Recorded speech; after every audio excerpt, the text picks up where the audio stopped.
What happens when two poor twin girls are asked to sing at school just to be laughed at, but within seconds, their voices make even the bullies cry? Stay till the end, because what their single father did next will restore your faith in love, courage, and miracles.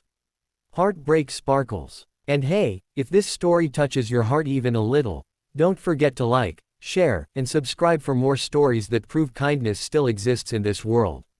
It was a cold morning in a small town where everyone knew everyone, and rumors spread faster than the wind. At the corner of Maple Street stood a crumbling house with peeling paint and a broken fence. That's where Ethan Moore lived, a single father raising his twin daughters, Lila and Luna. Ethan used to be a music teacher before his wife, Grace, passed away 3 years ago. Since then, life had been an uphill battle: bills, food, and endless judgment from neighbors who thought a man couldn't raise children alone. But despite everything, Ethan tried to fill his daughter's world with laughter and love. The twins were only 9 years old but carried the quiet wisdom of people who had seen too much pain too early. Their clothes were old, their shoes worn out, yet their smiles shone brighter than anything else.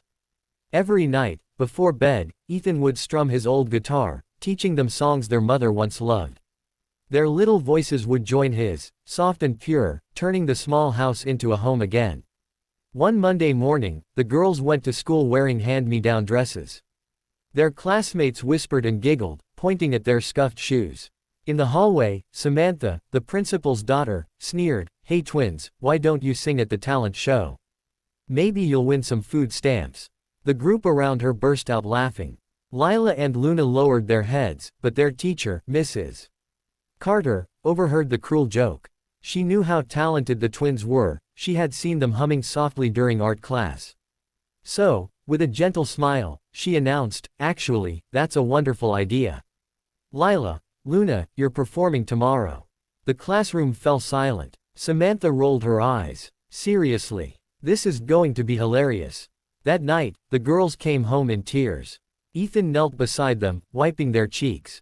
"You're not going to let anyone make you feel small," he said softly. "You sing because it's who you are, not because they tell you to." The twins shook their heads. "Dad, they'll laugh at us."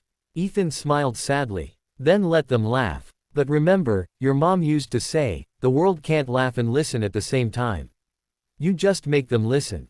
He pulled out his old guitar and began to play the lullaby Grace wrote before she passed away, "Rise Like the Morning."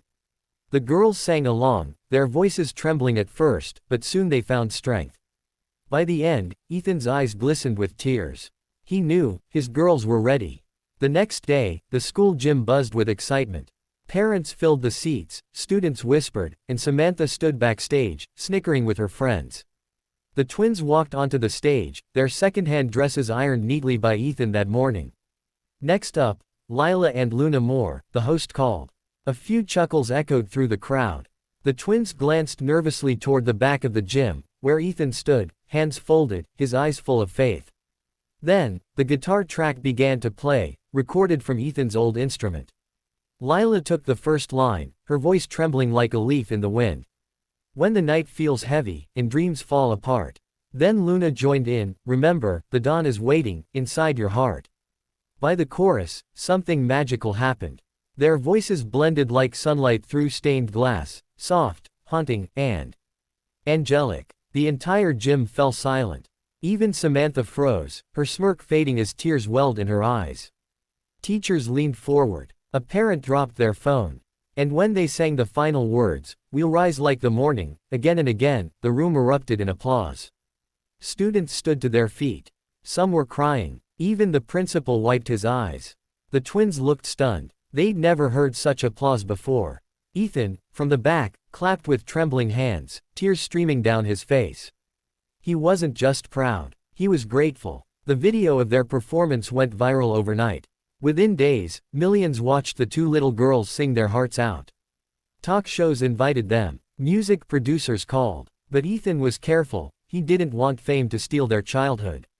When a reporter asked why he never tried to use their talent for money, Ethan simply said, "Because music healed my family. It's not something I sell, it's something we share." Soon, the school that once mocked them organized a charity concert in their honor, raising money to rebuild the Moores' home. Even Samantha came forward and apologized, her eyes red with guilt. Years later, those same twin girls stood on a grand stage, now young women, accepting an award for their music that inspired millions. Ethan, older now, watched from the front row, tears glimmering beneath the stage lights. As they began to sing the same song that changed their lives, Rise Like the Morning, Lila turned to the audience and said, "This one's for our dad, who taught us to sing even when no one was listening." And that night, the world didn't just hear their voices, it felt them. Because sometimes, the most beautiful songs come from the people who had every reason to stay silent, but chose to sing anyway.